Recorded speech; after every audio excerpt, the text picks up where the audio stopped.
Introducing the world's first marijuana-focused ETF, Horizon's Marijuana Life Sciences Index ETF, HMMJ. Diversified exposure to companies in the rapidly growing cannabis industry.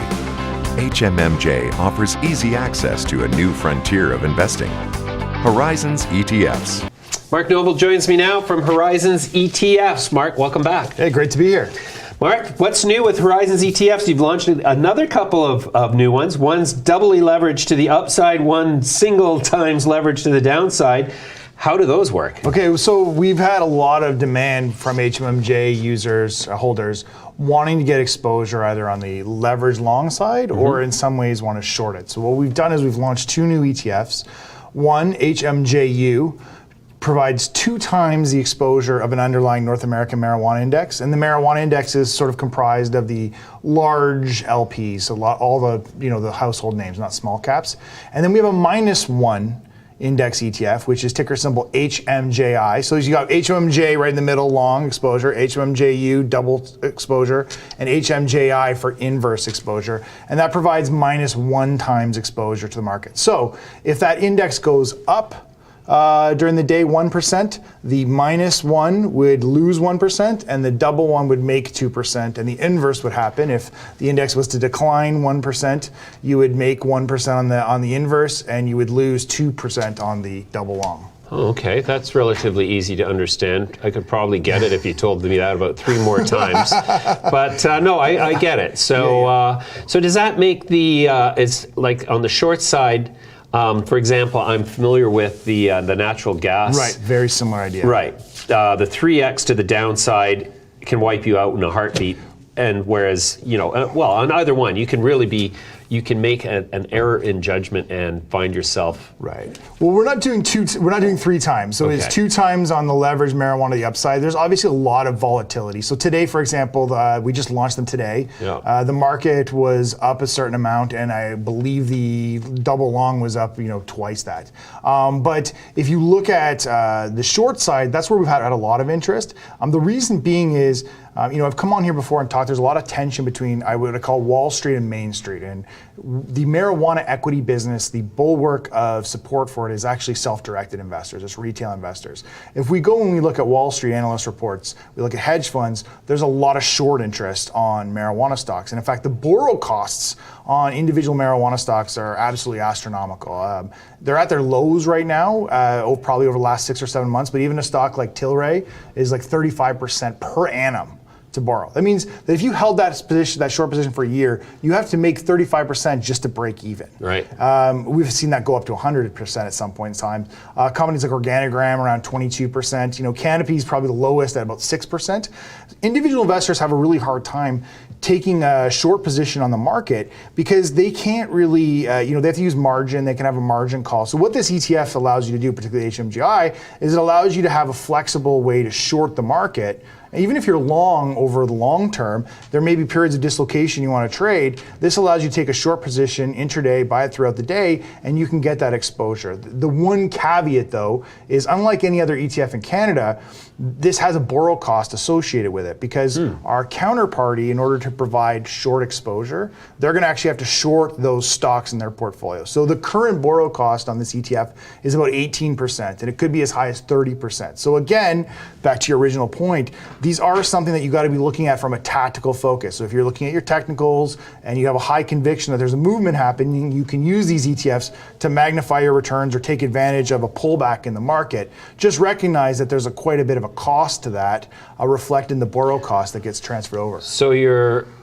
upside is going to be whatever the move is, X of 18% per annum? So that's a great question. No, so on the upside, there is no borrow cost. So it's just 2 times what the index would be. However, there's a leverage cost, a management fee of about 1.45%. I mean, the upside in investing in the -1. Yes, sorry, yeah. Okay, yeah. so if I'm looking for an intraday move, let's say that I have a little birdie whispered in my ear, and I'm fully expecting Canopy to lose $5 in the next 2 days. Okay. So I'm going to put $100 grand down on the short inverse ETF, and my plan is to exit the position at the week no matter what happened based on this expectation, unless my stop losses kick in and I get stopped Correct. out. So does that mean that even for 2 days or 3 days that I hold it, it's going to be 18% for the entire trade? No, it's 18% per annum. Okay, so it's divided by... So it'd be divided by 252 trading days, right? 252, okay. Well, generally, that would be the math. But what I want to highlight here is, if you have a view that Canopy is going to lose 5% over 6 months, you wouldn't buy HMJI or the sector, because the roll costs of that particular short could really hurt you. But to your example, that's exactly how we anticipate investors to try to use it. Is tactically, I got a view from 3 to 4 days, a week, maybe a daily. We provide exposure daily, so the investment objective is to provide daily exposure. But I have a view that 1 to 3 days that this move is going to happen, I can get in and out of this position using the ETF to take advantage of that tactical move. And then I don't have to set up a margin account. I don't have to worry about borrow costs and prime brokerages. That's all a one-stop solution for you to take a short position on the market. On the other side, on the 2 times, the exact same thing. If you think that Canopy is going to shoot the lights out on its next earnings, and I know there's there seems to be a buildup of bullish activity on there, you could take the 2 times position and try to capture an upside movement on the market going in for a 3 to 4 day period. But the ETFs themselves, their goal is for that day. So for that day, they will deliver 2 times the underlying index. Beyond that, the exposure resets so that you have it taking that reset position and then providing 2 times. And the reason we do that is so that we limit the investment exposure loss to what you invested. You're never going to lose more than what you invested. Anyone who's shorted marijuana stocks in the last year knows that you can lose a lot more than you invested, especially if you get caught with a margin call. That can take you out of the position entirely. And the same thing with leverage. If I borrow, my borrow costs can exceed that. So there's been a lot of excitement about these ETFs because they're taking that unlimited risk of going long or short out of the marketplace and allowing you to have a liquid vehicle for which to get those movements. So if you would have gone short Canopy on August 13th, 2018, you would have had your ass handed to you if you were actually short. But if you were in the inverse, it would have reset and you would have been like, okay, it's time to get the hell out of Dodge, but you wouldn't have lost your shirt. Correct. Theoretically. You're exactly. Okay, that's interesting. So what are the disadvantages of investing in like the double long? I mean, like it seems to me like it's a zero loss proposition. If you think that the stock market, if you think the index is going higher based on like a bunch of great earnings, and why wouldn't you just load up the truck on that? Because the underlying is volatile, right? So the reason that people like to trade marijuana stocks, like when we look at HMMJ, we're doing anywhere from 1 million to 5 million units a day, and a lot of that is actually short-term money.